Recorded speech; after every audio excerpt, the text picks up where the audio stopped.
મોરબી શહેરમાં જેટ ગતિએ વિસ્તાર વાહન અને જનવસ્તીનો જેટ ગતિએ વધારો જોવા મળ્યો છે। તેના કારણે મોરબી શહેરમાં કાયમી ટ્રાફિક જામનો પ્રશ્ન જે છે તે ઊભો થયો છે અને ટ્રાફિક સમસ્યાને ધ્યાનમાં રાખીને રોડ પહોળો કરવાનો હોય છે ત્યારે ટચ સરકારી જમીનના દબાણ જે છે તે દૂર કરવા તંત્ર સક્રિય બન્યું છે।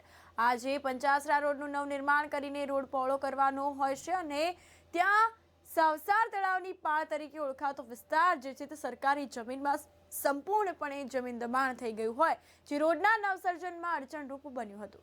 તેથી તંત્રએ આવા જમીન દબાણકારોને દબાણ હટાવવા નોટિસ આપી હતી। ઘણા લોકોએ આ નોટિસ આવ્યા પછી પોતાની ઘરવખરી લઈને નીકળી ગયા હતા તો કેટલાક ત્યાં હાજર હતા જેમને તંત્રએ તેમના નિર્ધારિત કરેલા સમયે જમીન ખાલી કરવા કાચા પાકા મકાનોનું ડિમોલેશન કરી નાખ્યું હતું। પ્રાપ્ત થતી માહિતી અનુસાર શું વાત કરીએ તો મોરબી શહેરના પંચાસર રોડને ખોદીને નવનિર્માણ કરવાનો જે કોન્ટ્રાક્ટ છે તે મંજૂર થયો છે અને આ બાબતે તંત્ર પણ સજ્જ બન્યું છે।